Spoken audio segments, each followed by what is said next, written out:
one recommendation. I mean, you need, like working groups, a table of dialogue, whatever you want to call it, to first make sure that the science diplomacy strategy is not something that just one ministry is, or one person or one institution is putting together, but it is more like collective. And I know then this is very challenging because governance works really different in different countries, and some countries hierarchy might be more important than in others, but I think this is recommendation number one. Make sure first that you search out how do you put yourself out in the world in terms of science and technology, and what do you expect from the rest of the world. That's actually very good, because we all appreciate the difficulty of talking to each other. My wife tells me that I have an alligator syndrome. Does anyone know what that is? Big mouth, no ears. So when you can't hear, when you can't listen, you just talk, which is what you've been suffering from. So there's one thing that it's a monkey wrench, not that I've thrown any so far in the conversation, but there's a monkey wrench. So I see multilateralism, because a lot of organizations that you've been referring to are multilateral organizations, and I see multilateralism weakening, if not dying.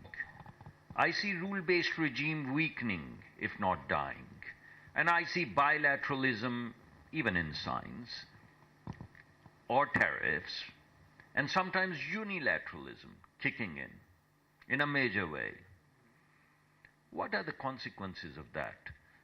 Countries are forming blocs, or they're raising their own walls. So we're going back to the I don't know what century it was, or what decade it was, when industrial policy was King Kong, and the science was contained, and exports were contained, and imports were contained, and so on and so forth. So we're almost there at the border, knocking at that door now.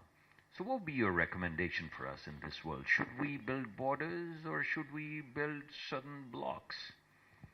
I totally agree with you that we're going backwards in terms of multilateral cooperation. It seemed a few years ago that could be the case of 1, 2 countries, or 1 or 2 particular politicians having this view of the world. Now we're starting to see that it's more trendy than we thought. And we're seeing how we started moving more into blocks, big blocks. Now even inside blocks we see division. And I don't want to mention specific countries, but I think that we all have I names. can do that for you if you want. We all have names on how this is happening. And You're a very polite scientist and diplomat. Well, I'm between science and diplomacy. I need to... and I want to keep working with different countries in the future. No, but really... you know that I'll not get the visa now. I think that what's going on, it's really affecting already now international cooperation in science and in innovation, definitely. And some politicians might be thinking short term without thinking of the consequences that might happen in the long run. Particularly when you just, I mean, I understand any politician wants to be re-elected. If you are in a democracy, you want to show off to your population that what you are doing is bringing value to you, is saving jobs, is whatever. I mean, the intentions are good. What I'm not so agree with are the tools or the decisions they made. So obviously we might be transitioning into big blocks and plenty of tariffs, limitation of visas, a limitation of students going up and down. So this is happening, and even the UN system, which obviously it might have plenty of limitations. We could argue that the UN system was built in a time where things developed in a more slowly manner, and not so much in this exponentially disrupting way that things are happening now. But we also see some countries now not only ignoring the UN system, but also building parallel infrastructures. And we saw an example a couple of days ago in terms of peace-related issues.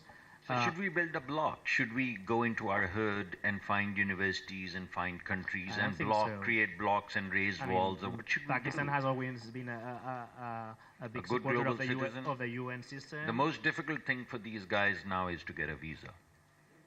I used to be worried about brain drain. Now I'm not.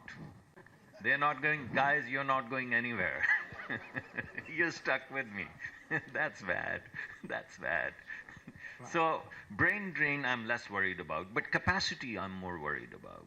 Diffusion of science I'm more worried about. Diffusion of technology I'm more worried about. And I don't know how we would do that. So should we build, so my question is real, that should we build a block now, because not everyone is inviting everyone anymore.